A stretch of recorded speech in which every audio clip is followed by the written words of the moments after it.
I call to order the Town of Old Saybrook Zoning Commission regular and hybrid meeting of Monday, June 20th, 2022 at 7 p.m. in Town Hall's first floor conference room, 302 Main Street. Seated tonight, me, Bob Friedman, Chair, and Jerry Lewis, Secretary. Also seated this evening for, for Mark Caldarella, is alternate John Henry, and seated for regular commission member Mark Delmonico. Oh, no, never mind. Also present is regular commission member Anne Marie Thorson. Do we have someone online? We have 3 people Yes, online. 3 people. Oh, we have 4. 4 online and 3 in the room. And we also have our clerk, Joanne Galley, our zoning enforcement officer, Chris Costa, and our commission's counsel, Matt Willis. So we have Justin Terabili. Justin, How are you? we will be seated this evening for Mark Delmonico. Fantastic. Okay, next up on the agenda is regular business. Minutes of our meeting of Monday, May 16th. Correct. Any additions or corrections? I didn't find any. Mr. I didn't Chairman. find any either. Great job, Joanne. Or Yeah. Bruce. Always. I'll make a motion to approve the minutes of Monday, May 16th, 2022 as presented. Second. Motion made and seconded. Any discussion?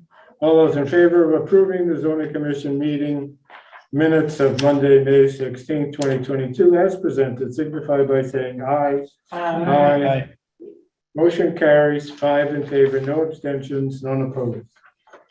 Next up, correspondence. Do we deal with Mr. Royston's letter now? We can deal with that under Wait, staff report. Pardon? We can discuss it under staff report or probably. Staff report, we'll do it as part of staff report. So, Mr. Chairman, we have an invoice from Halloran and Sage. Invoice number 113-83761 in the amount of $1,665. I'll make a motion to pay that. Seconded by John Henry. Any discussion on the motion? This is general stuff. Yes. General Marching counsel. along. All right, all those in favor of the motion to pay the invoice for Halloran and Sage in the amount of $1,665 signify by saying aye. Aye. Motion carries 5 in favor, no abstentions and none opposed. Next on the agenda is public hearings, master tile application for modification to special exception permit to construct a 1,500 square feet additional retail showroom contractor storage area at 1522 Boston Post Road, Assessors Map 26, Lot 28, in the Business B4 District. Agent Bob Doan. And tonight we have Aaron for Bob Doan. Oh, all right, we have Aaron Schumacher. Yeah, Mr. Chairman, my name is Aaron Schumacher. For the record, I'm sorry, Bob was planning on being here, but he couldn't make it, so I'll have to fill in his place. If you'd like, I'll give you a quick rundown of the project. Sure. Okay, so as you said, the project is located at the Master Tile Building. The address is 1522 Boston Post Road in Old Saybrook. The existing property today has a contractor's business, a tile showroom, use on the first floor, and a 1-bedroom apartment on the second floor. The proposed plan is to expand to the rear of the existing building, and actually I'll share my screen with you guys if you'd like to see the plan.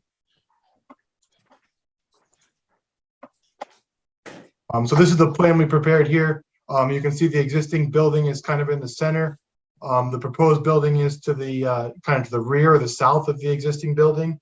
It'll be an additional about approximately 1,500 square feet.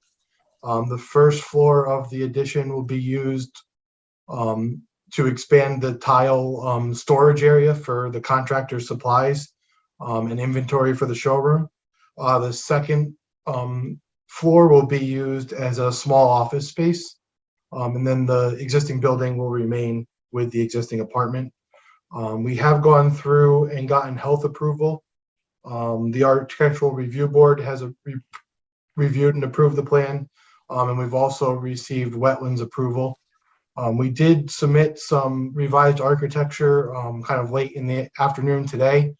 The only changes on those architectural plans was the Architectural Review Board on the east elevation of the building had asked for this doorway here to be covered and for a window to be added. So we've made those changes to the architectural plans to accommodate their comments. I'd be happy to address any comments, questions, or concerns that the commissioner or the public has.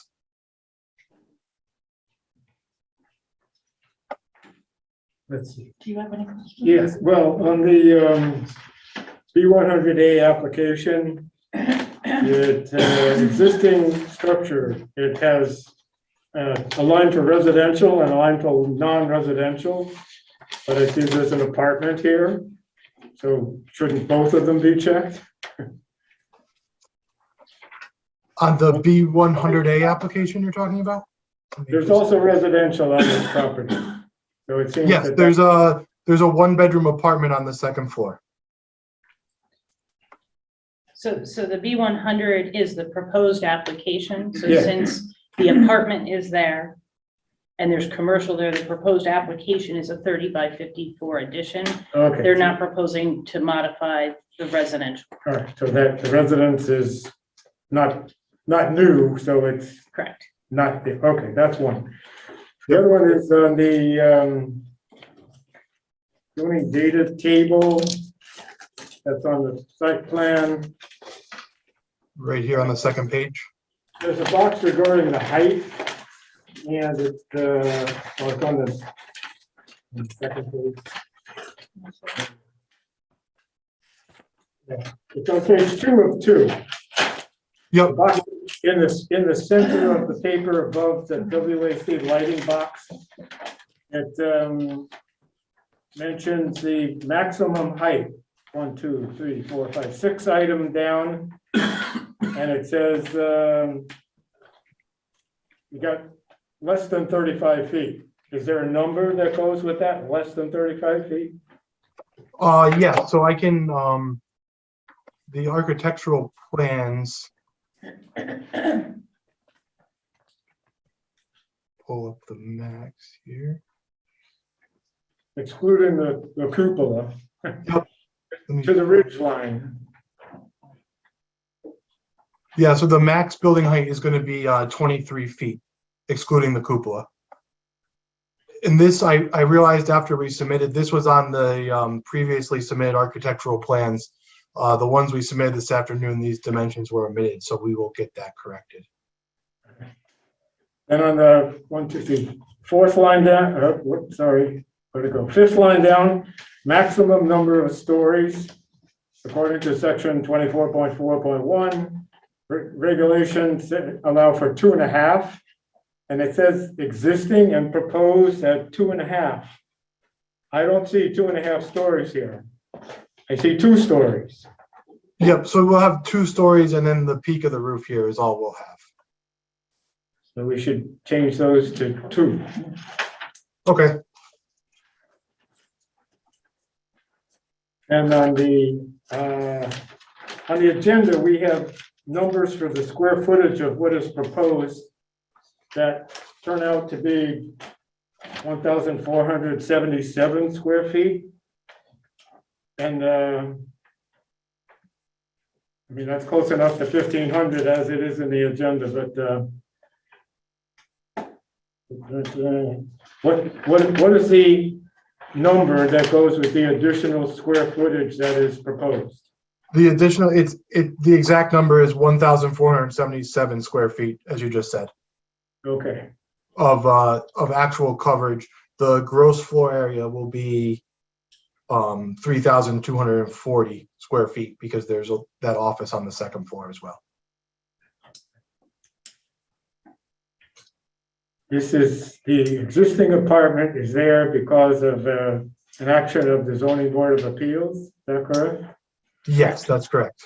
Right, and as such, then the staircase leading to the level of the apartment is not covered, correct? That's correct, yes. And it's not proposed to be covered. No, it's not proposed to be changed. That's where our regulations ordinarily would have required that an upper apartment over, an accessory apartment on the upper floor would have to have at least one covered staircase. But seeing as how the ZBA approved this, then they didn't capture that part, so. All right, anyone else have any questions? None? All right. We have a referral from the Architectural Review Board from their meeting of Monday, June 13th. They have several recommendations. Additional screening and enclosures for the dumpster. Have you addressed that? I do not believe we've added any screening to the dumpster as of yet. Do we have that? Is the dumpster adequately screened? Is the question. So would the applicant agree to screen the dumpsters to meet the regulations? I think that's the question. Yeah, I believe we will screen the dumpsters.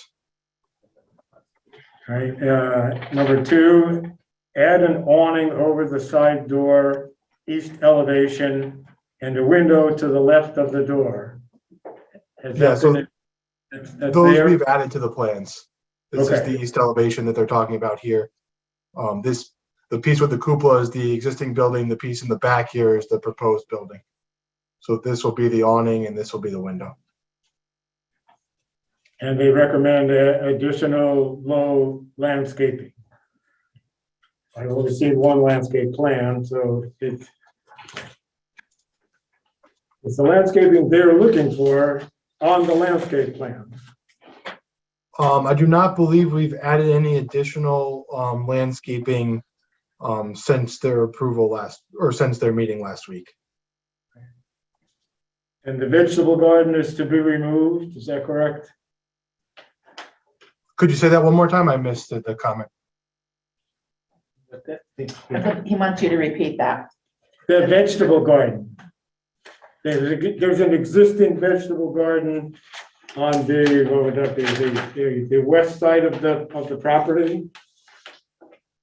It was mentioned somewhere of removing the vegetable garden. Okay, I'm not familiar with that, but if Bob agreed to it at the Architectural Review Board, I'm assuming that they will be removing it.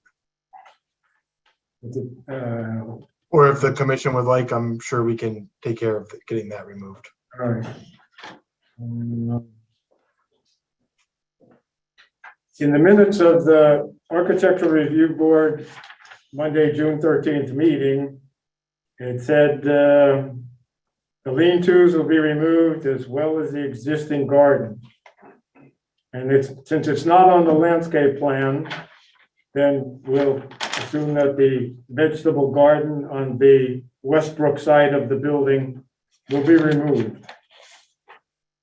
Yeah, we can make sure that's removed, and we can add a note to the either the site plan or the landscaping plan to make sure that that's noted and taken care of as well. Does anyone else have any questions? No? All right, then this is a public hearing for this application. And it's time to ask, is there anyone present online or here in the room wishing to speak in favor of or in opposition to this application? No appearing in the room. If Joanne, is there anyone raising a hand online? None? All right, then I'll make a motion to close the public hearing for Master Tile at 1522 Boston Post Road, map 26, lot 28. Second. Seconded by Jerry Lewis. Any discussion on the motion to close the public hearing? None appearing. All in favor of closing the public hearing on this matter, signify by saying aye. Aye. We have Justin, 1, 2, 3, 4, 5 in favor, no abstentions, and none opposed. We need any additional information to deliberate on this? No. No, we don't. All right. Are there any specific conditions or stipulations to be part of a motion for approval? Did you mention the ARB recommendations? just be that.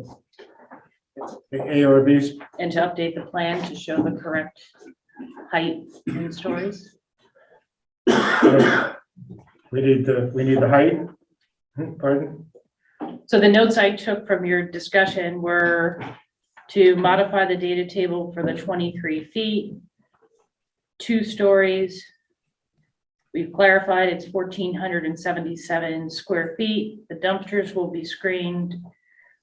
Additional low-lying landscaping per ARB, vegetable garden to be removed. I think Okay. that's. I think that's. I'll come back to you in a moment. If I make a motion to approve the master tile application for the modification to special exception permit to construct 1,477 square feet of additional retail showroom contractor storage area at 1522 Boston Post Road with the conditions listed in the ARB minutes of June 13, 2022. Second, Wait, and that in the application materials that we've noted the height at 23 feet Correct. and that the buildings will be 2-story instead of 2.5. Anything else? I think you've got it. That's it. All right, that's it. Now. Second. Jerry Lewis seconds the motion. Any discussion on the motion to approve master tile application? Not appearing, Justin, up there? No? Not appearing then. All those in favor of approving the master tile application for modifications or the special exception permit at 1522 Boston Post Road, signify by saying aye. Aye. All right, motion passes unanimously. Thank you, Mr. Schumacher. All right. Thank you very much. Have a good night to you guys. Good night. you too, thank you. Next up on the agenda is a preliminary discussion for Marine Enterprises. Possible petition to amend the zoning regulations to allow for a marina resort development, including a marina and commercial and residential uses. At 142 and 163 Ferry Road, Assessors Map 45, lots 29-1, 33 and 14 in the Residence A District and the Marine Industrial District in the Coastal Area Management Zone and Connecticut River Gateway Conservation Zone. Applicant Marine Enterprises LLC, agent attorney Mark Shipman. Appearing stage right, and I will exit after indicating that I represent Marine Enterprises, that Marine Enterprises is basically owned by Mr. Caldarella, who is here. I would like to give the commission an idea of what he envisions for the properties that you've just described. I have a presentation. What would be the best way to? So you can set up right there. That's kind of part of the purpose of having that table. So you can. How do I get it up Just, there? I would just log into the meeting. And then we will, so if you go to Old Saybrook CT down there. I need to get on the Wi-Fi here. I also have a thumb drive.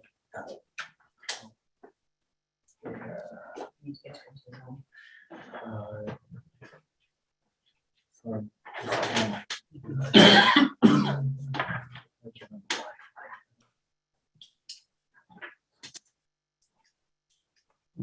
All right, good. That's good, that's good. How are you? I'm sorry, how are you? Trying to get this up onto the screen. Is that- You need to log in. He needs to log in. And I can be of no help when it comes to technical issues. You know how it is on my phone. We need to get into his settings. First, we get into the- Yeah.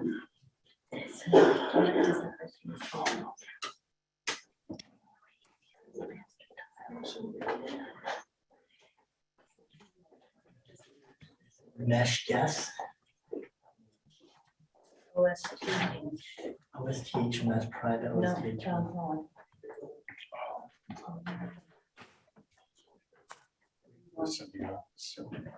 3-7. Good, how are you?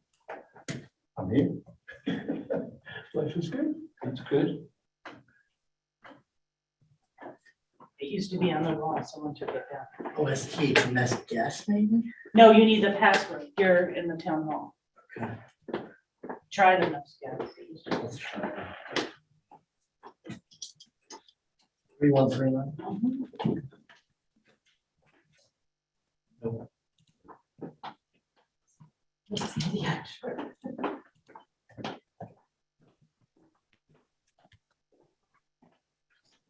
You can't send him the link. No, they can't get into the Okay. Wi-Fi because remember there used to be a little thing Yeah. on there. I don't remember. I thought it was. Oh, okay. Wait till Chris comes back. Setting up, yeah. Would you, I need the password for Wi-Fi.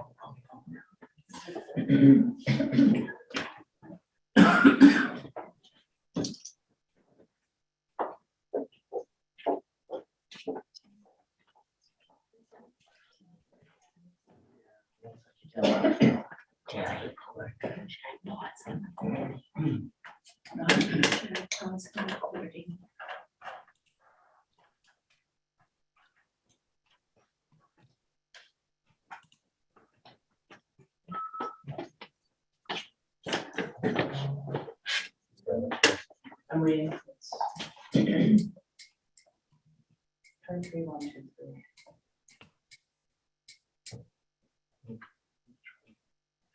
Turn 3, 1, 3, 1.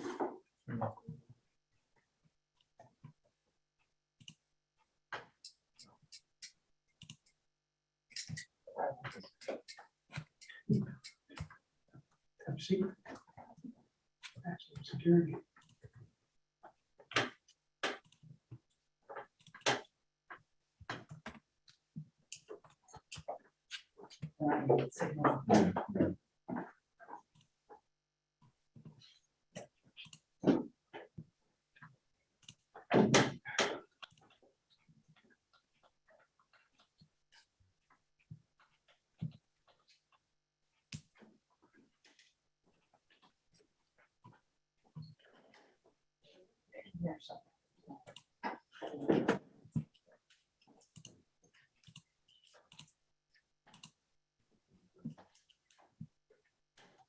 Connector and add it on each one. And they remove it.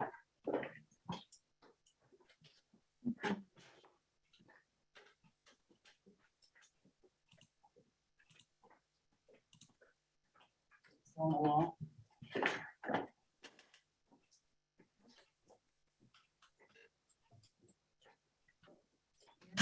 Can't get a hold of Larry.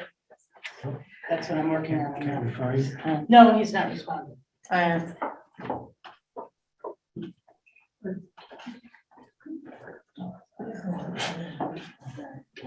Maybe not. Sitting there in stunning silence.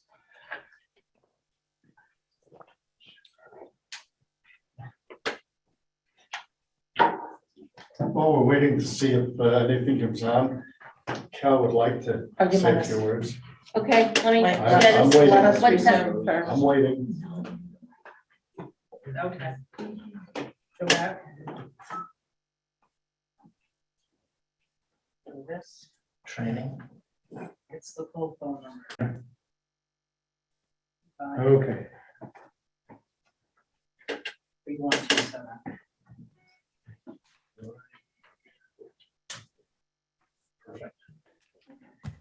Now you can So say I gotta get it it. up there somewhere. So now you're gonna go to Old Saybrook CT.gov.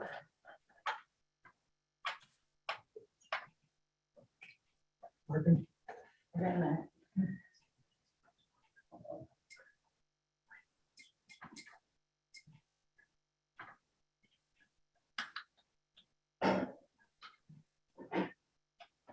Did you get bumped?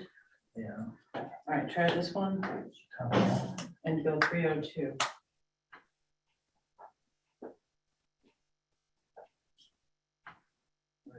Eight six seven. It's Go back up. training. 395. 6 of 3 9. 3127.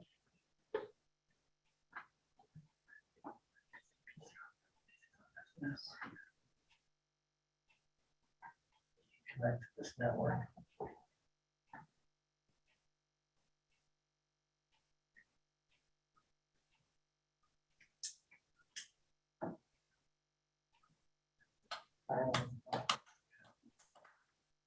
The phone number 10-860. 391. Can't get on this. Apparently you can't. Will it come off? Okay, here we go. All right, technical difficulties over. Thank you, Chris. That reminds me, back in the day when I first started out, I used to install 4-party telephone lines. So a private line was pretty big news back then. I'm lost with this black hole electronics, but thank you, Jason. You're welcome, sorry. Thank you, everybody, for having us on the agenda. I'll be brief. I have 3 things that I would like to address before I turn it over to Mr. Malone and Jason here. Number 1, we're here tonight to discuss the property commonly referred to as Between the Bridges. And I want to emphasize beyond any question whatsoever that this discussion that we want to have with you tonight has nothing to do, and I have no intention whatsoever of duplicating or building what was previously approved. That's off the table and no further discussion needed.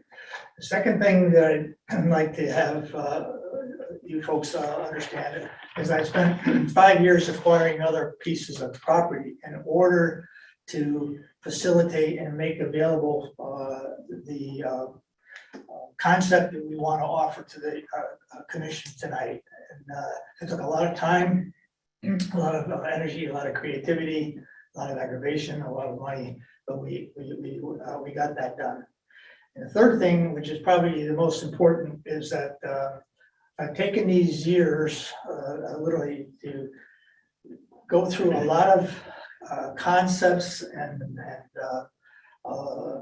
thoughts in my mind as to what I would like to build. And basically, I'd like this to be the cap of my career, if you will. I'm starting to get along in the teeth there.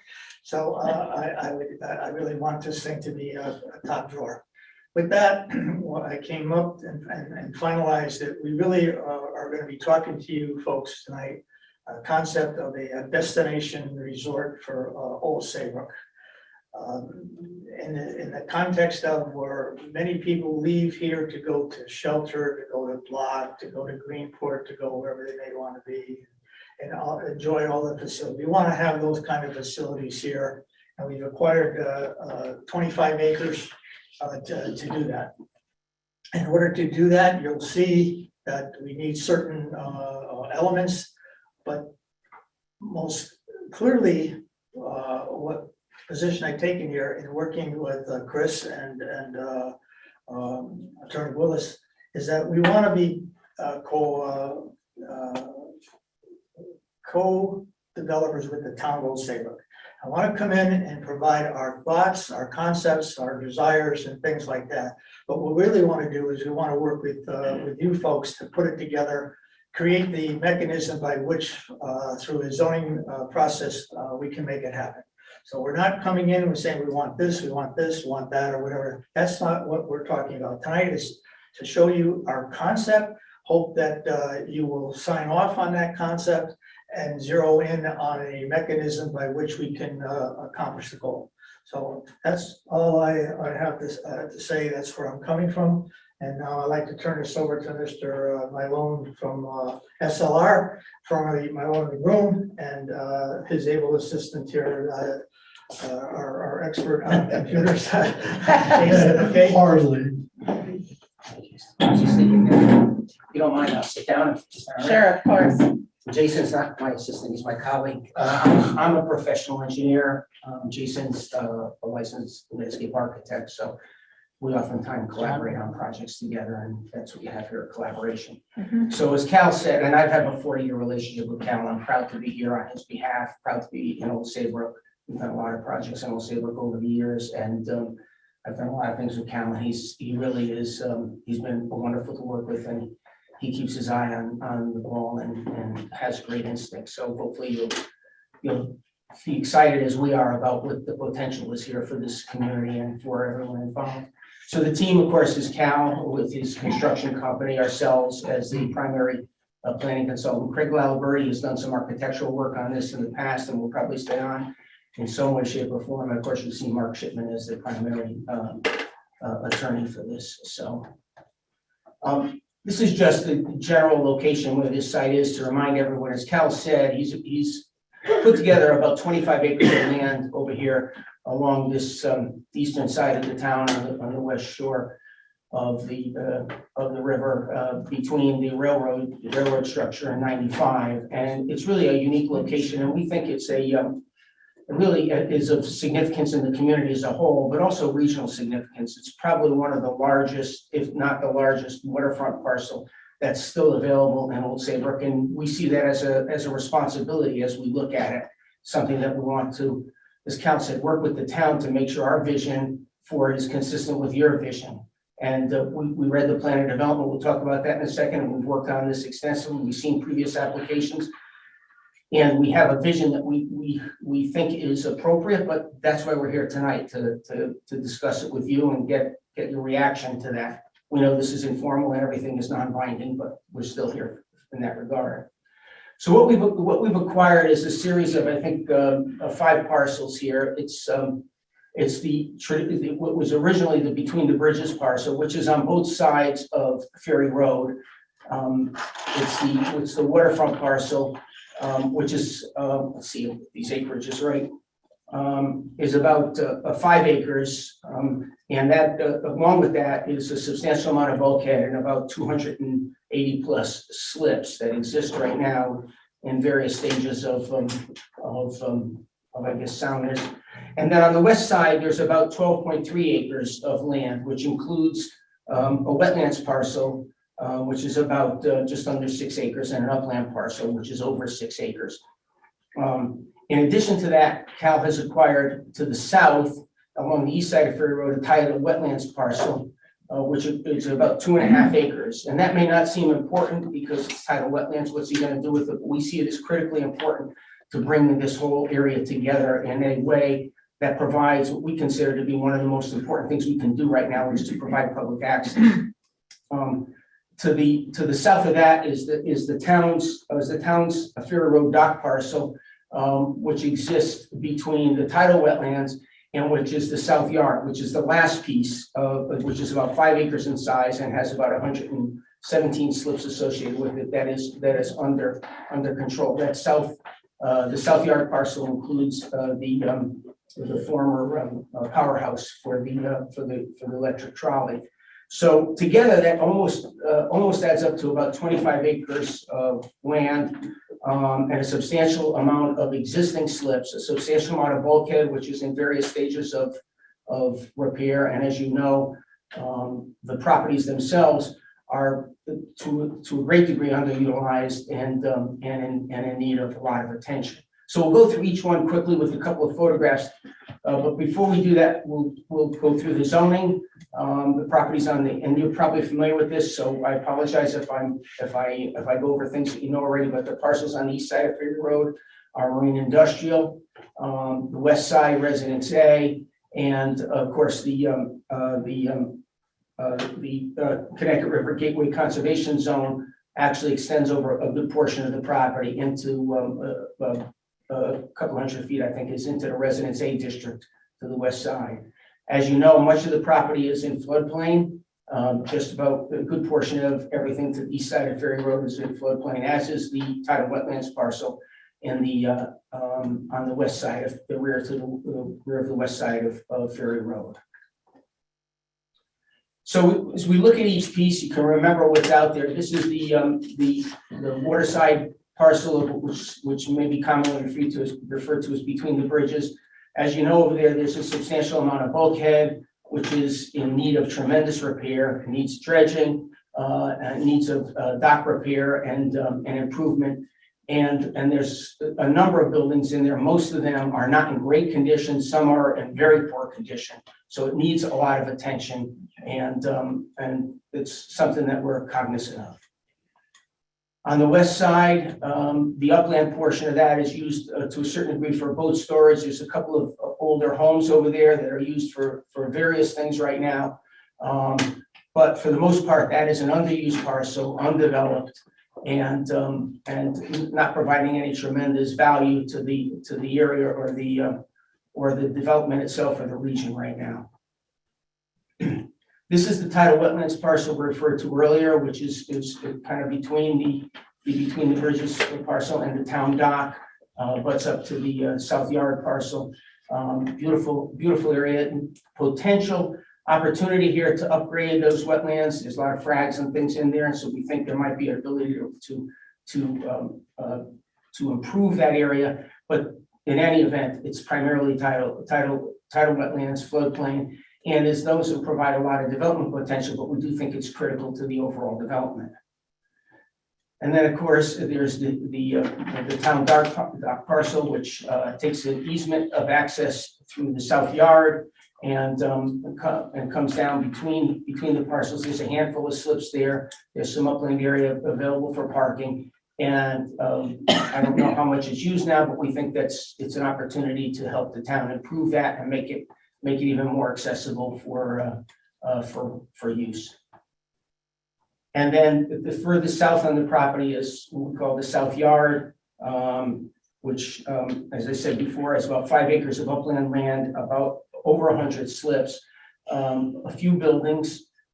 It's not well organized right now in terms of potential use, but it does provide a lot of opportunity for the development. It does have the older powerhouse on it, which is in difficult condition right now, and a jetty that extends out to the east and the southeast portion of that property, all which I think can provide value as we go forward.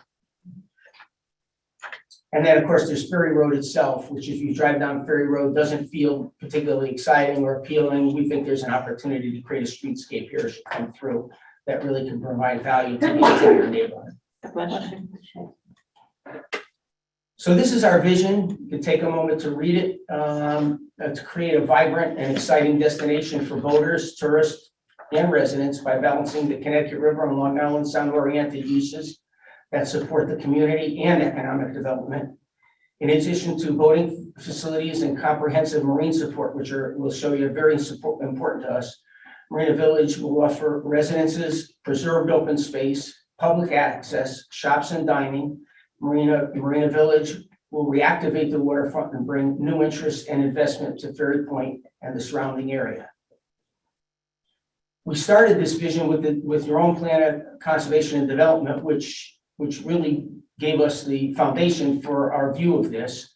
And this is quoted from it. Ferry Point has huge potential for redevelopment as a vibrant and exciting destination for boaters, tourists, and residents alike by balancing water-dependent uses and multi-uses that support those water activities. Besides boating facilities, the addition of shops, restaurants, housing, entertainment, and public transportation to town center would greatly enhance the enjoyment and economic growth of the area.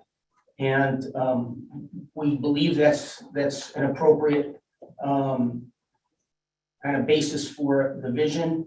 And that's what we want to try and achieve here for the town and for the owners. What's really important here before I talk about the concept, and this concept, we threw buildings and ideas on here because we need to do something to get something across, but really we're open in terms of that. This is not, please don't consider this a master plan or a plan of development now. It's really a basis for discussion. What's really important is the overall vision, and the overall vision is to bring these uses together in a much more coordinated way than occurs right now. The upland portion on the between the Bridges parcel is very small. It's about 5 acres. You can't support all the marine support necessary for this entire area on those 5 acres and do it well, and then have coordinated uses associated with that come to any type of quality or sense of place. So the vision here is to use the South Yard as the marine focus for this entire development in terms of marine support, And it'll include everything. It'll include new rack storage. It'll include complete maintenance facilities, retail facilities for boaters, of course, all the other office and other associated facilities necessary to really have a high quality marine support facility here. And it will be connected with the development, so it's all one development, so we can do that. By doing that, we can free up the rest of the site to support other uses that could coexist in a way that is consistent with the waterfront location, but not necessarily encumbered by trying to park boats and cars and people all in one place together. So we think what Cal's done by assembling these parcels is create an opportunity for the town and for the development that is really something special now. What's really important to this is what we consider most important, and Cal was critical that we include this in the development, is public access. So what we have in terms of public access is a few key things. If Jason will point them out right now. First, we start with the town's dock facilities. That's central to this, but yet it's isolated right now. What we want to do is connect the town's dock facilities and extend the public access to both the north and the south from that location. So what we envision is a boardwalk system that'll extend across the tidal wetlands, raised boardwalk from the town dock northerly to the main area along the water, and extend that not only from those two locations, but have public access along the entire waterfront, along a new boardwalk system, either at grade or raised along the entire waterfront. That will provide people access to this that don't have to own a boat, that don't have to be going to the restaurant, that just might want to walk and enjoy the waterfront now, that you can't do if you're a resident of the town of Old Saybrook, unless you have an overriding reason to be there. We want to extend that public access to the south, along the south yard, along the waterfront of the south yard, all the way out to the jetty, which Cal would like to restore and create an area of fishing and crabbing where residents can just walk out there and enjoy that jetty in a kind of a natural way that was probably done at one time, but many, many years ago. So that's the first element of public access. We intend to have a small park in the center of this that would be a public park below the restaurant area there. We see a restaurant just above it. That would be a public park that anyone in the town could utilize. We have designated spaces within the development just for public parking, not for boaters, not for residents of the community, but just for anyone in the community that might want to go and enjoy the park. Of course, you can always walk there as well, but that park would be, and we'll show you some examples of what we see what that might look like. Again, that's a public element that doesn't exist right now. And we would like to have transient docks available as well. Docks that aren't part of the Dockoninium Association, aren't assigned to any one particular owner, but just and not docks that the town already has available, which they may rent out, et cetera. These would be docks that any boater could use at any particular moment if they wanted to come in, dock their boat. They don't have to go to a restaurant. They don't have to live there. They can just go and enjoy the waterfront and relax for a few minutes. So this becomes a destination for people from land and from water coming to this location. In addition, we have preserved open space, both the tidal wetland along the water and the tidal wetland behind the upland parcel to the west of Ferry Road will be preserved. So we still have a lot of preservation of open space associated with this. What you see right now in the vision here is a combination of residential uses, restaurant uses, some shops, all coexisting together in a planned multi-use development, the way it's envisioned. There'd be adequate parking on both sides of the road, some of it below the building, so we hide some of it, but we want to make sure we have adequate parking for all the potential uses. And then we would focus boat storage and marine support again in the south yard to support the entire development. So we'll go now by each site, Jason, and maybe why don't you take over and then go site to site, if that's all right. For the record, I'm Jason Williams, Principal Landscape Architect with SLR. So the existing between the bridges site, what we're calling Marina Village, Waterfront Village, includes residential apartments above the floodplain elevation, potential clubhouse with amenity spaces associated with it, potential restaurant with drop-off and Uber pickup drop-off area, a large plaza, as John mentioned, access to the park and the amenity promenade running along the water, and then parking for not only visitors, but also residents. Just across the street to the west, I should have said north is to the right on all of these plans. So just across Ferry Road, Marina Village, Upland Vision, B area would be our main multifamily residential area with permeable walkways, gathering spaces and plazas for all of the tenants living in there, below grade parking, lots of green infrastructure to control stormwater, and then pedestrian links, decorative crosswalks that can move the residents across the street to the amenities, and a lot of coastal native landscaping, which I'll get into. Moving across the road again, Marina Village tidal wetland vision.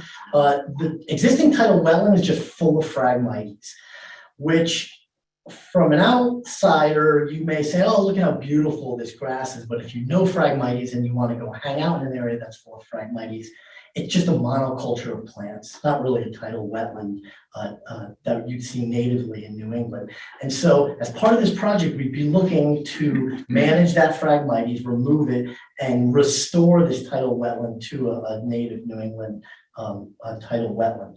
As John mentioned, one of the key elements of the tidal wetland is getting a boardwalk elevated that moves from north to south, so people can move from the promenade in the north to their boat slips or kayak storage to the south, but then also having some pavilions, some shade pavilions where you can hang out.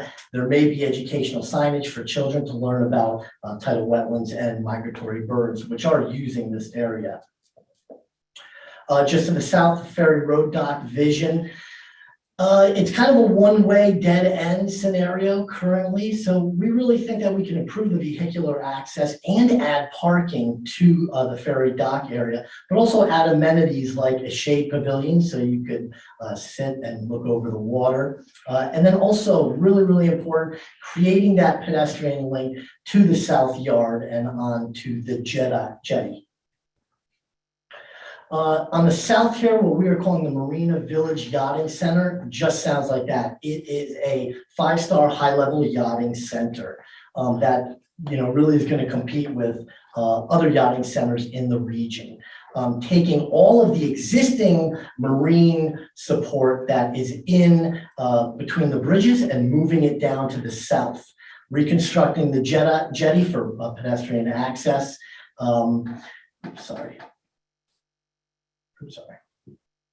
And adding storage and the option for kayak and canoe rentals and even boat rentals. As John mentioned a little bit, as part of this project, we've got a real ability to beautify Ferry Road by improving the streetscape with shade trees, lighting, decorative brick crosswalks, and sidewalks, so that when you come from the west into the area, it really feels like a hamlet. It feels like you've entered this new iconic area of Old Saybrook. So how exactly do we do this aesthetically? Because not only are people going to see it from Ferry Road and be immersed in it when you're in your car coming into it, but from across the river, and then also as a transient boater coming up the river. What do we want people to see? Well, we want people to essentially see New England. What do New England coastal communities look like? What are the different elements from the docks and the slips and the piers and the gable roofs, the colors, the cedar shakes, all of the architectural elements that make it feel like it's been here for hundreds of years. The architectural precedence is also going to be really important. This is not going to be blocky brick buildings or stone. This is gable roof, hip roofs, cedar shakes, grays, everything that makes New England from an architectural perspective is exactly what we need to capture as part of this project. Landscape precedence, being a landscape architect, super important. As you enter the properties, all of the landscape should not only be diverse with natives, areas of meadows, but also maybe some ornamentals around the buildings, hydrangeas and roses, everything that feels like you're almost entering a garden and you're walking through these spaces that have these colors and these textural differences that make it really have that kind of resort feeling. And the waterfront promenade, so important because this is the public's use area. It's not private. And so tons of different opportunities and things that we could do there, from different changes with pavers and wood on the ground plane to different types of seating elements, bump outs for plazas, shade structures, everything that makes it feel like really state-of-the-art, first class of waterfront public space. And from Ferry Road, if you're on Ferry Road and you're looking down to the water, what could that look like? This is actually an image taken from Saugatuck in Westport, Connecticut. On the right is an ice cream shop, and on the left is a seafood restaurant, The Well. Very, very heavily used area, but really simple uses with plazas in between so that families can come out here on a nice day and spend some time out here is really the vision that we see. And the yachting center, as I mentioned, 5-star high-end yachting facilities that have rentals for boards, kayaks, canoes, but also state-of-the-art storage facilities and maintenance. So one of the things we wanted to talk to you about tonight a little bit was the possibility of how this would get done. We see this as, again, as a cooperative venture with the community. This is something we can't do on our own. The existing zoning doesn't allow us the types of uses throughout this development that we proposed, but we see this as something important and something we'd like to work through with the town. There's a couple of ways we can do it with input from your town staff, your town attorney, and yourselves. Maybe find the vehicle that provides the best way to get this done, the highest level of protection for the town, and the ability for the developer to be successful, so that everyone could realize together the opportunity that we think this location has for the community as a whole, for the region, and of course for the location itself. So that's our informal presentation, and we're happy to hear any comments, reactions, or suggestions that you might have. Cal's obviously here and can respond to anything directly as well. So thank you for your time.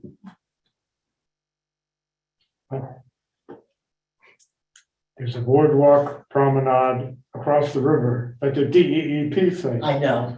So, it would be interesting in that regard, how the DEEP would feel about another boardwalk across tidal wetlands on this side of the river.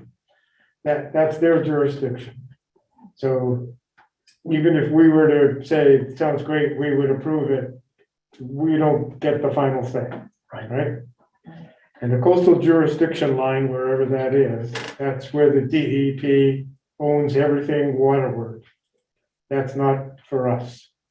So with those things in mind, then what's left? An initial concern that I would have is that this entails two different zones, the marine industrial and the residential. We have an existing regulation which prohibits one district from supporting uses that are part of the activity in another district. And so with regard to your overlay, what's the other word? But your floating zone or overlay regulations would have to incorporate the two together as one in order to overcome the stipulation that residential can't provide parking for the marine industrial, and the marine industrial, Yeah, vice versa. marine industrial at present prohibits residential uses. Let's not go back to the history, but right now, you can't have any residential new in marine industrial. So that would be a big change. Is there, I wasn't sure, when I looked at it, that there was residential in the marine industrial area. It was in marine commercial when we changed the regulations with regard to avoiding increased Excuse me. housing density, especially including affordable housing by ADR 30G in flood zones or close to flood zones. But It is seemed to there, is be- there residential in this proposal on this side of Ferry Road? The residential is on the north, on the I thought you said it was all. west side of Ferry Road. It's not on the water. Yes, no, we proposed some on the water too. I don't know whether you went into that. In the area. I thought it said that in the text that I read, but I thought the presentation said otherwise. So I don't know if you can see my cursor here. Yeah, This would be residential. okay, so that's a problem Right. in terms of the marine industrial. Yes. So what That's is why, that's why we're proposing the overlay zone, which gives you the flexibility to Yeah. consider that. Because it's critical, obviously, this is a substantial financial investment, and some of the, what's necessary to be done here in terms of bulkhead replacement, dredging, dock repair, et cetera, it's been not taken care of for many years, so there's a lot of investment. Those units would be critical to the financial structure of being able to accomplish all the other Right. things, so. Well, that's a concern because our intent at prohibiting residential and marine industrial was to go along with the concept of not increasing residential dwellings, especially with regard to density in areas that would be most likely impacted by coastal storms and sea level rise. And so with that in mind, again, your proposal would have to, you'll have to figure it out from the legal standpoint about creating a new zone rather than an overlay on a marine industrial district, which otherwise prohibits residential uses. What we're talking about is creating as the alternatives, the one we favor is creating what they call a special design district, which Pat can probably more fully explain, but the idea is to put in, and it matches your plan of conservation and development, to create this zone that is not on the property yet, but it is able to be put on the property. A master plan has to be filed. Right. So- We have some experience on that. The problem that I'm referring to is that typically a floating zone sits on top of another district underneath it. And if the district underneath it prohibits something, the floating zone, can it override the prohibition of the underlying I zone? believe Attorney Shipman's talking about something else, really. Yeah, it's not Go really a ahead. floating sign. We create a new district. And then you place that district in the area where it matches the standards and requirements of that district. The underlying zones vanish. Mark, I think Chris wanted to add something to it. So I know we know about overlay zones and so forth, but I think it might be helpful for the people who are listening and the people in the audience to kind of explain the difference, because we're kind of jumping into the whole text and you have two different options and. Well, I think there's a couple of ways to go, all right, and they've set them forth up there. And I think you have to realize that it's a possibility, but the other question is, they've shown something in an informal way, and are there things there that you like or dislike before you even get to these options? Right. I mean, I think that's Yes. something that is the paramount importance, I would think. Yes. Okay, So how many Yeah. units are on the water side versus the whole? We don't know the number of units yet, but that's gonna be a function of site capacity, both in terms of physical capacity, the type of units we end up with in the final design, and of course, the ability to handle subsurface sewage disposal, which will be critical here. So the number of units will be only some number. How many are on the water side versus the land side? We envision maybe 20% of the units would be on the water side, taking advantage of some of that. We don't want to take too much of that land the way we need it for marine support, even though we're taking the marine support. The other side, we still need parking, marine support. We want to have a restaurant and other things that are all tied together. but a few units over there would help the generate not only the ambiance we want, but the financial kind of wherewithal to accomplish all the many things we're trying to accomplish here. But that's why we're here, to talk to you about it. Yeah. Because we see this as something that is really important for the town. And if we're not all aligned in the value of this to the town and all the upside, then we're not gonna get it, and we're not gonna get it without you being comfortable with it anyway, because it's gonna be a cooperative thing, as Cal said right from the beginning. Right. So we're here to start the process of working together with you. And by the way, we do understand that there is non-local regulatory permits we're gonna need to get. We think we have a good sense of what we'll need those for bulkhead replacement, we'll need for other things, as well as some new Right. kind of boardwalk system. But we think we can make a strong case to DEEP that the boardwalk system connecting all these properties with a public park on the main property and the ability to get access all the way to the southeast side of this is absolutely critical to the success of this and for the use of the public. So we're confident that we can have success, but yes, we're gonna have to go through all those things. But we're starting here. This is where we start. If we don't have concurrence from this commission as to a vision and to the elements that will benefit the town, then no sense going to DEEP, because we're not gonna, that's. And just as a practical matter, without, and this is not by any means any kind of threatening statement or anything, just from our standpoint, it, like the old song, you can't have one without the other. We can't afford to make the improvements we're talking about making without the waterfront properties, because the uplands won't produce the kind of income, not income, but capital that that is needed to do, basically restore a marina that's in terrible condition. If any of you Yeah. have been down there, the bulkheads falling in, the parking lots caving in, it needs dredging. There's millions and millions of dollars worth of infrastructure work that's required. And, you know, it's easy to build a residential development. You scrape the land, you put it up, and you get what you get. But in order to do the waterfront improvements, or what make this project different, in order to pull it all together, we need the revenue from those sites. And we're not telling you how many, we're not telling you what they look like or how they'll be built, but we need to be able to know that you'll consider some waterfront sites. And with respect to how we go about, we can certainly work with the council to develop a regulation that will satisfy you as well as us. But the idea of having the district is that once the master plan, development plan is filed, you know, you're acting in a legislative capacity at that point, and you don't get to act in administrative capacity until we present a detailed site plan.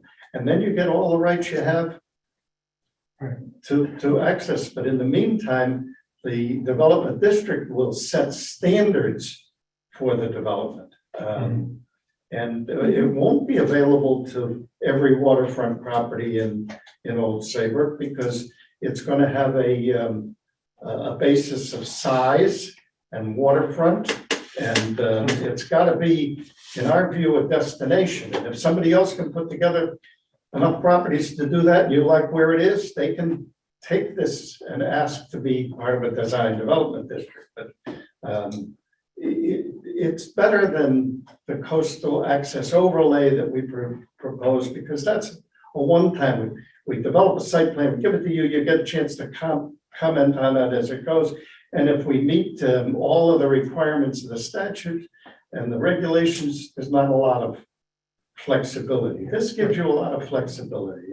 And we started this with the idea that your plan of conservation and development invites us to do this, to mix residence, retail, and create a waterfront situation. So that's why we're here, and we'd love to get input back, because at the end of the day, we're going to ask if you would like us to proceed with trying to work a regulation that we can present to you before we do anything. I had a question on your plan, if you could put it up. I wasn't sure. I think I know the answer, but I'm not sure. You talked about fishing and access to a jetty. Is that the one furthest south on this? Yes, right down here. Okay, how would, is this, and there's gonna be public access to that? Yes. And where would that, how would it go? I don't see a red line We, going. we don't show it on this, but it would essentially run along the bulkhead here. Okay, So, yeah, the intent is to have waterfront access along the face of the water, along the entire frontage of this parcel. okay. So just looking at this paperwork, it said 24 waterfront. I mean, I know this is not written in stone, but this, like, you're thinking like 24 Yeah. total. It's in the, no, the site, I think, could support in the range of, say, 100 units of housing in total, with restaurant facilities, with shops, with the marine support, et cetera. We're probably gonna come back, and there's a lot of detail to work out. We don't know what type of housing units are gonna be, et cetera. But yeah, we had envisioned maybe about 25% of those, so 25% on the water side, and the remainder on the upland side. So on the then west how side many there. were you thinking? In the range of 100 or so, I think. Not on the water. huh? Not on the water, no, No, total. total, yes, yes. But that's, again, we don't want to get hung up in detail. If it turns Right, out to right, be right. But 80, just to get we some could be kind of fine, idea. yeah. You know, We just want to, get conceptually, and we only showed a plan just because it's easier to kind of gear into what you might, if we didn't show anything that we might not get across our vision. But our vision's open-ended still. Our vision is something that, there's a couple of major things we want to do. We do want to have some housing. We want some waterfront housing. We want to have the marine support separated from the main site, so that site can be really kind of focused on those other facilities that work, the other uses that work together well. We want public access. We really want to support public access. So we want to get a couple of things done together. What it looks like, it might be a little different than this when we actually work together to come to put together a true master plan. So What's the outcome of the thought on the old Saybrook Town dock? It stays? it stays a town dock, but it's integrated so people who are using it can go either way and can walk around. They don't go down to that town dock. They have to get on a boat or they have to leave. They can go down, get on the, they get off their boat, they can walk along the dock. They can go to use the restaurant if they want. They can just go and use the park, the upland park that would be on the other side of the way. That's the concept, is that dock won't be an isolated thing. It'll still be a town dock. We'd hope to maybe help the town put some investment into it, upgrade it, with Jason talked about maybe a little structure at the end, a shade structure or something. But we're not intending to take that over. That would always be your town dock. The access is all by easement over that little strip of property? The driveway coming in just off Yeah. Ferry Yeah, Road. that's your access right now, yeah. Remains. For vehicular access, but pedestrian access will be expanded now because, With the Yeah. walkway and everything.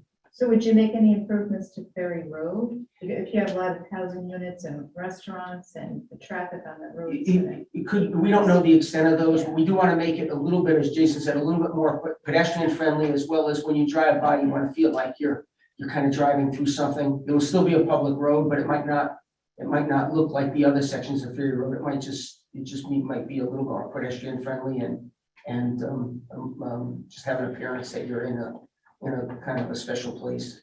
I think Jason showed some ideas of landscaping along there. They may not have noticed all the little green bushes that you that you have on the plan. I'm but- more thinking about the traffic, cars, and, you're gonna be adding additional turning lanes or anything like that. Clearly, this will be an OSA regulated project as well, so we have to go, to the state for the traffic generation. But yeah, there's a lot of things that we would have to work through. We think there's plenty of capacity here, but the details of how we do that, we want to make sure we look at how we focus our driveway locations and things so that it's a well coordinated section of roadway.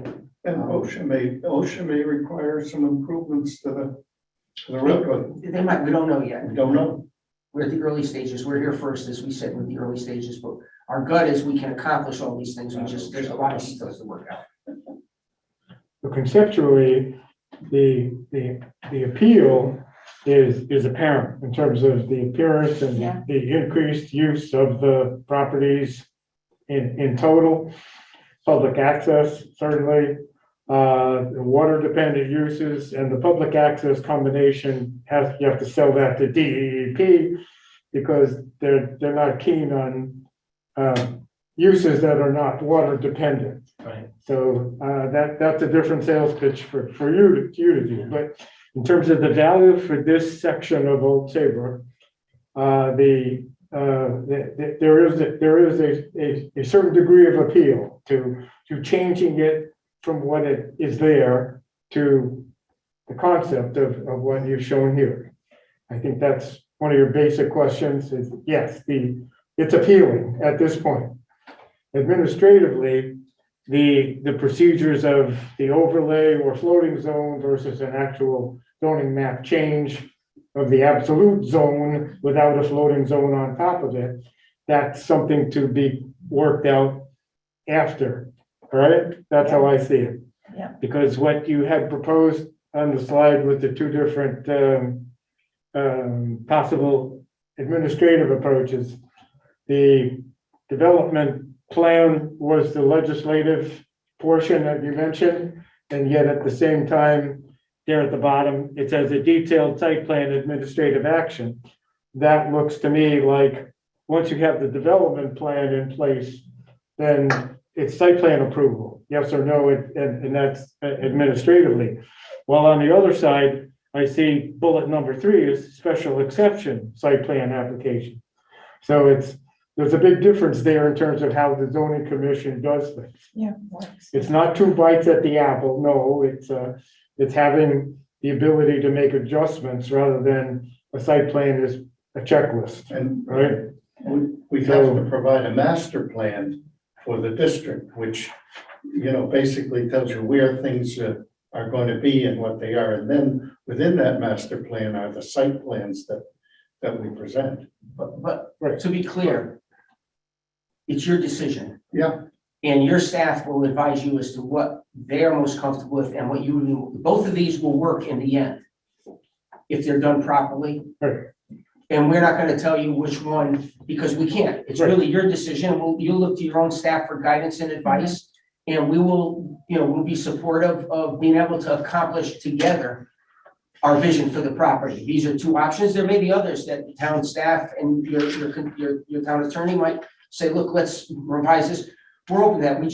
We wanted to start the discussion because it's important that we know that there's a vehicle that will be needed if we're gonna accomplish this together. That's. Yes, Chris. Just 2 suggestions. We kind of jump back and forth between the project and the regulation. I Yeah. don't know, Justin, we have another member who's Right. out there. I don't know if he has any questions and maybe to go through the concept and then, No questions at the moment. and maybe due to an explanation to some of the members as to the difference between these tools, because I'm not sure every member on this commission knows the difference. Is that fair? Yeah, I think so. I didn't know if Justin had a question. He just So said Justin he said- has Justin- no questions. Oh, He okay. just said Okay. that. He has no questions at the moment. We can't see him. That's fine. We can't see him, I can hear him. Not at the moment. Yeah, thank you, Justin. Oh, good.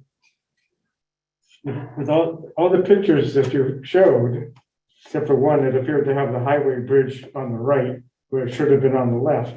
I didn't see anything objectionable. That was a railroad bridge.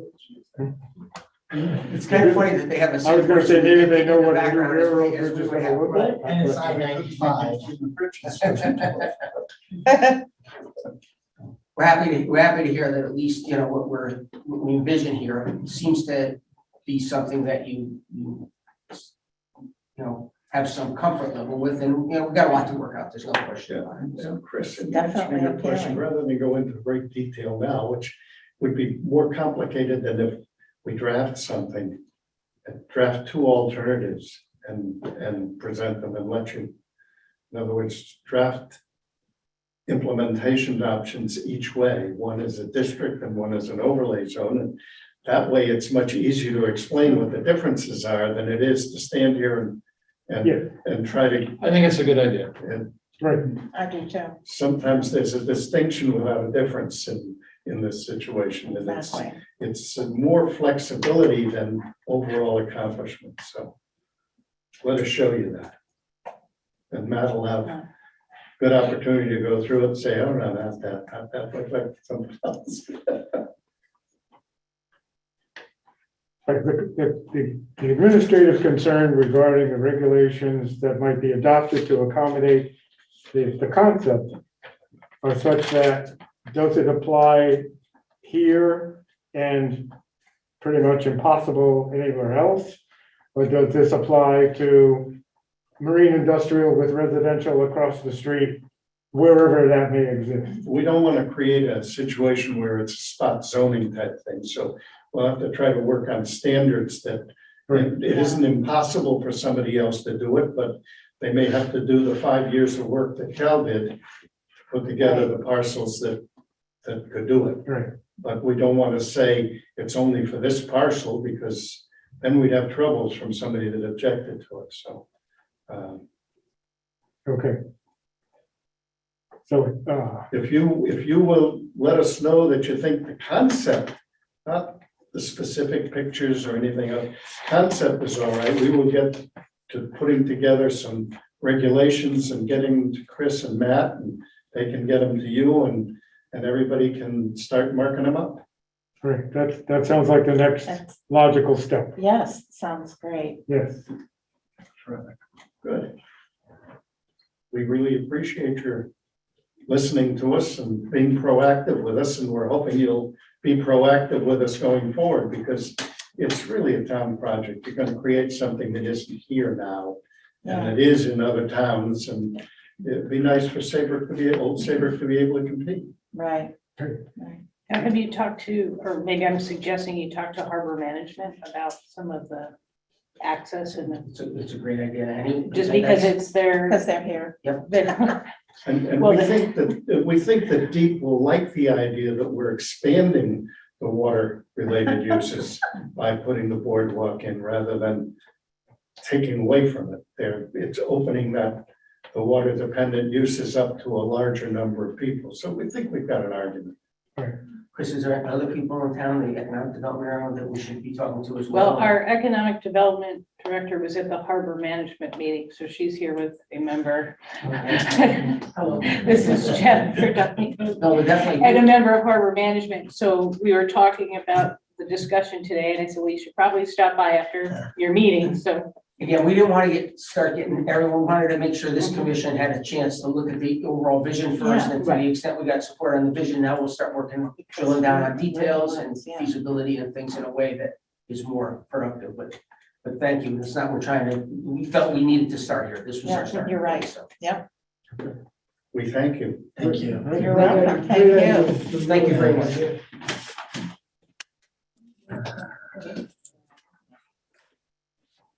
Next on our agenda is permit renewals for the gravel pits. So if you just give us 1 minute, Joanne's getting information. I'm gonna leave now. Yeah, okay. You're leaving? I want to stay on Not for mine. the gravel. You don't want to stay on. As exciting as gravel is. Really, huh? We didn't even. I own an old gravel pit. Should I reopen it? In your town, yes. That would be exciting. They would like me to. Just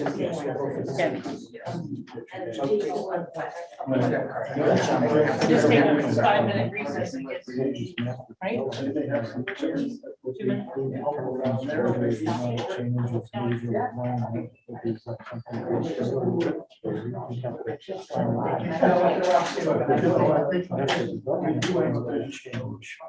And previously approved site plan might not work, but they can't do the change. We're back. Next on the agenda is permit renewals for the gravel pits. Thank you, Chris, for visiting them and photographing them so that we could get a visual picture of what's happening. So John actually went to 2 of them with And me. John Henry I know, he accompanied said you so. on the tour. to I went visit. over to the Dibble gravel pit very early in the morning, so I didn't think you'd appreciate the phone call. To get them, so. I got the idea. Yeah, anyway. So John, we typically look for the neatness and cleanliness of the operation. Are they doing the right thing with all the piles of various materials that they have around? Is it under control? And are they keeping track of what comes in, what goes out, and paying the fee? That's what it boils down to. I think that was, I mean, there's not a lot of activity going on, but just to that end, there were the 2 areas I went to were neat and orderly, and I mean, certainly, what's his name, Hall, DNL? Alan Hall at B&L. Alan, yeah. I mean, that's a first-class operation. It's gonna be totally organized, so. Yeah. Magruder and Bokum and Liquid Circle, be quiet there, so, yeah. So do you have any comments about the permit renewals? I think everything's in order. We have fees, applications, maps. Yeah, I think Do them one at a time, or since there's no difference in the, Or you, based on the reporting, that we could do them all in one motion? yeah, I think you could do a call in motion. Why not? I will make a motion that we renew the gravel pit permits for Magruder at Bokum Road and Lakewood Circle, Allen Hull on Middlesex Turnpike, and J Dibble on Hingham Hill Road for 2022. second. Seconded by Jerry Lewis. Any discussion on the motion? All those in favor of the motion to approve the renewing the gravel pit permits for all three gravel pits, signify by saying aye. Aye. Aye. Motion carries unanimously. Thank you. We're good. Committee representative and staff reports. Okay, so earlier you mentioned under correspondence, there's a letter from Attorney Royston about the retail sale of motor vehicle or fuel at Big Y. And Attorney Royston stopped in to see me and realized that in the regulations that were amended, we didn't amend, or it wasn't proposed to amend the motor vehicle regulations, which have standards about nozzles or pumps and other fueling devices. So Attorney Royston asked me to bring this to the attention of the commission, since the commission did see the preliminary plans and was looking for us, I think, to petition to amend our own regulations. I'm making it very quick. Didn't we In the talk 1,000 about foot this already? business too? Hmm? In the 1,000-foot business too? So Big Y made the petition to amend the regulations to allow the fuel pumps. But in our motor vehicle regulations, which were formerly, we called them the automotive regulations, there was some separation between pumps. So the Big Y change came in, it was approved. However, the automotive use, which we just changed the name from automotive use to motor vehicle use, contradicts the proposal of Big Y. Yeah. Well, with regard to Mr. Royston's letter, I don't consider it an oversight. The separation of pumps has been in the regulations. I knew it was there in the 70s, and Mr. Royston mentions 1973.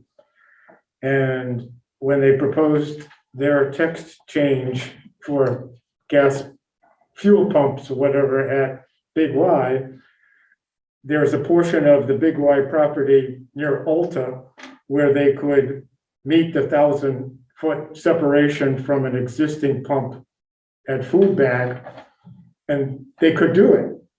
Their preliminary rendering showing it close to the corner of Route 1 and 166 is within the 1,000 feet. But as was stated a number of times during the preliminary and for their text change application, that was not a site plan submission, that was a concept. And you can promote a concept that might otherwise not be permitted, as long as it seems to me fair that you could, that it would have been unfair if they couldn't do it. But it was fair in that they have a spot on their site where they could meet the 1,000-foot separation. And that would apply to any B4 site. And so in terms of applying of the regulations to all B4s equally, theirs is subject to the same separation distance as pumps are everywhere else. The regulation is old, it's been there. If they didn't want it, they should have applied to change it in their text change application. That's not a job to be handed off to the zoning commission at this point. And near the end of Mr. Royston's letter, he's considering as to whether or not it might be illegal as a restraint of trade. We have separation distances for adult entertainment businesses. There will be separation distances involved for, in other towns, at least for marijuana-related businesses as separate from schools and playgrounds and churches. And we have other separation distances. I think, did Mr. Royson have in the original text change for the Dunkin' Donuts, that there was a separation distance that you couldn't have another drive-through? So he's applied the separation distance from uses he applied for that, we adopted it and subsequently removed it because we looked at it as unfavorable for competition, and we didn't see that drive-throughs for coffee shops had to be subject to a separation at that time. We may come back and say that drive-throughs have to be separated by some distance. And as we are now, the separation distance for fuel pumps for vehicles is 1,000 feet, and it's been that way since 1973. If I remember correctly, they specifically talked about the property, the house that's in there. They specifically said that's where they were gonna put those, not up at the other end. So the issue of 1,000 feet existed at the time, right? So they're saying, and I mean, I'll just read from, the problem is their gas pumps located within 1,000 feet of the proposed location is shown on the concept plan submitted by Big Y with the regulation change. Obviously, Big Y, Max's Place, did not apply for or intend, nor do they believe the oversight was intended by staff nor any reviewing commission. So Big Y, Max's Place requests that the commission amend their regulations to accommodate what was missed in the first Big Y petition based on a concept plan. They'd have to put the fuel pumps that would be north of the exit, entrance and exit at the traffic light to their site. And they could do it.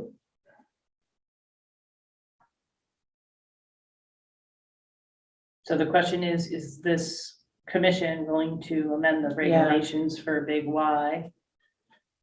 And Well, that's not in our interest at this time.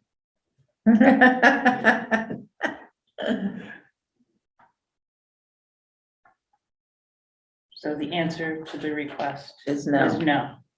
We Right. will not initiate a petition. correct.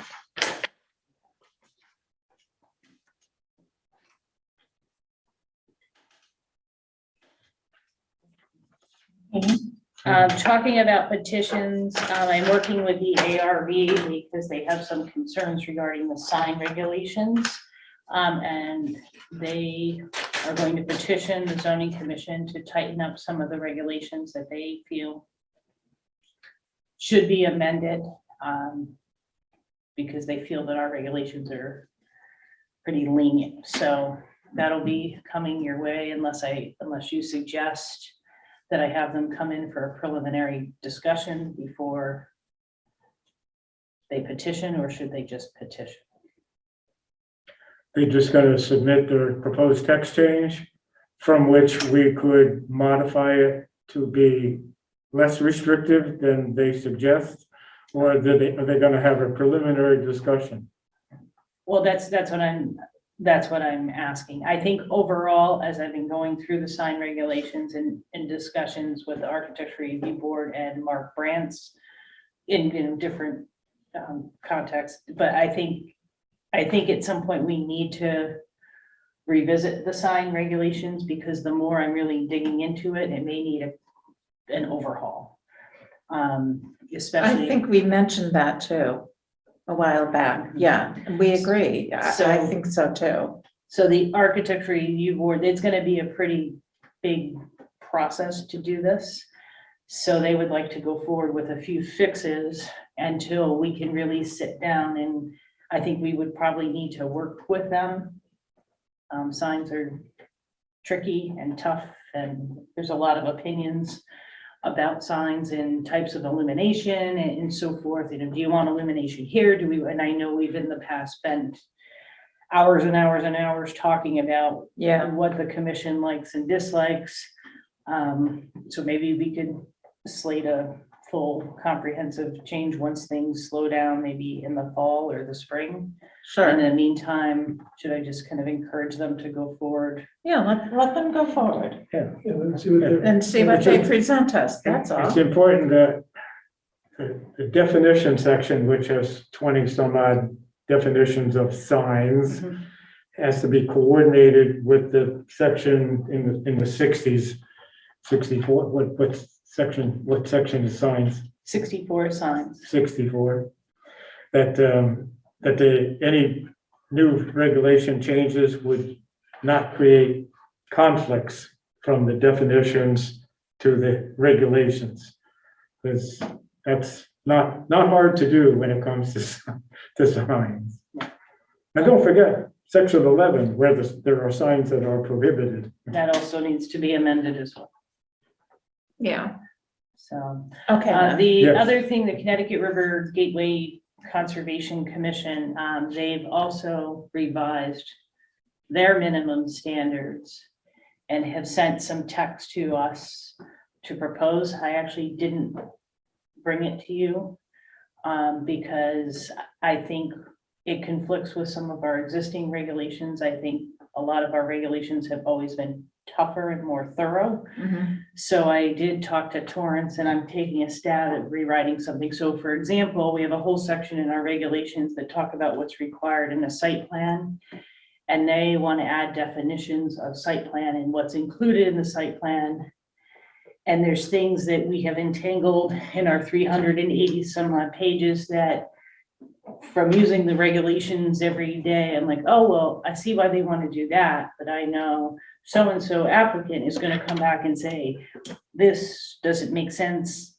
So I'm working on that and I can send you their letter, but I think I think we have a lot of, I think our regulations are tougher in a lot of ways. And because it's kind of a blanket set of generic regulations for all the towns, I think we just have to point that out and go from there. And there's a lot of definitions. Okay, The things like human occupancy and a new one for total floor area and defining all right. neighboring neighbor towns Oh, that are related to Gateway. And I think there's a lot of good things, but I think we can narrow it down and simplify. okay, So I'm working on that too. okay. The New Age Psychic, as you know, we've had issues Oh, with that business. Is that the one on Main Street? Is They, that upstairs from Mike's? Is it, was, no, it was there. Oh, it Then it moved to the Saybrook Pizza, or let me take that back. It moved to the Heritage Inn, which is the, I think it's 1550 was 1450 is the Heritage, and they have that wrong. And they have a house that's part of the inn and they put a Yeah. fence and they've been living there which is a hotel motel use. And I wrote them up initially because of signs in the window and there was parking on the road, the residents of Chalker Beach. And I think this goes back to about 2018. mhm. It's a master town? The place right next to master. On the other side. On the other side of the road. Yes, yeah. where the guy with the flag, then there's a fence and it looks Yeah. like a separate house. That's actually part of the hotel or the inn. So we've had repeated complaints. People are parking on the road. There's been over the years A-frame signs, blinking signs, and I wrote them up. They hired an attorney. They then moved to 1550 Boston Post Road. Which one is The that? Sabre Pizza site. The property changed hands, but before it changed hands, the other tenants were complaining because people were going to look for the psychic, but the psychic wasn't there. They rented space apparently to put their signs, is what I was told. I'm not 100% sure, but I had someone call and they were told to go to the Heritage Inn. So now that there's been a change in ownership at 1550, the psychic signs are gone and now they're all appearing back at the Heritage Inn. So I'd like to seek your permission to go forward with a litigation warning letter and take the I next say, steps. yes. Yeah, And we've been doing this for Yeah. years, as well Right, as all the Justin? signs on the Right, street Justin? corners. yeah. ma'am. Okay. Yeah. Commission Okay. says yes, go forward with that, yes. And I think that's it. Your meeting on the 6th. I will not be at your meeting. I think it's gonna be a fairly quick one. The July 6th meeting, I'm not gonna be here. Okay. I'm not gonna be here. I know Bob's not gonna be here. Right. Are we gonna have, Shall we not have, well, we have 3 hearings, 2 that asked to get continued. okay, So I don't know. Anyone, John, can you be We here? need 3 for a quorum, so it's, yeah. I'll be here, I think. Mark said he could be here, so that's the 3. Justin? I'm unsure if I will have to travel. Okay, so so I think it should be pretty quick. One of them is the Chucker oh, is that the one? Village, which is where the Saber Pizza location, Okay. Camp Bow Wow. They had asked for a continuance, and we have one gateway special exception for a house that I was able to sneak on.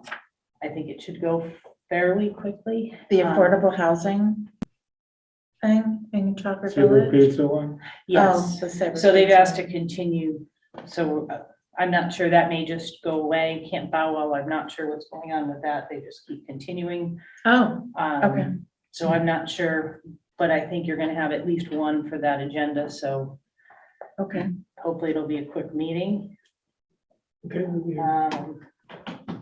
July 18th, Hanford Commons is coming in to modify 2 of their existing site plans, as well as the new house they purchased on Lynn Street, and incorporate that into that. You also have the Oasis text change is to allow for drive-through windows in restaurants on Spencer Plain Road. That was the text that was removed and just limited to Boston Post Road. Yeah, And then I think I kind of went through this last time. I suspect we may have some more continuations into August. Fine federal marijuana is coming. And there's a number of things coming down the pike. I believe I'm supposed to meet in the next week or so for a preliminary on smoke on the water. So, it came before Park and Rec. so we'll see. Oh. Smithfield Has a has a sticky changeable sign. letter sign attached to That's on their mine, yeah. approved sign. It's, That's on mine. somebody has some initiative that needs to be corrected. Yeah. It's on my list. Thanks. Anything for me? Any questions? No, Anyone? just thank you for Thank all you. that you do. Thank you Thank guys you. for always supporting me. I appreciate it. And thank you, Joanne. For putting up with us. Okay, Jerry. Motion to adjourn. Second. Seconded by John Henry. Jerry's motion to adjourn. Any discussion? All in favor of adjourning? Signify by saying aye. Aye. Motion carries unanimously. We are adjourned. Thank you. Bye. Hi, Justin. Good night. Justin. Pickleball.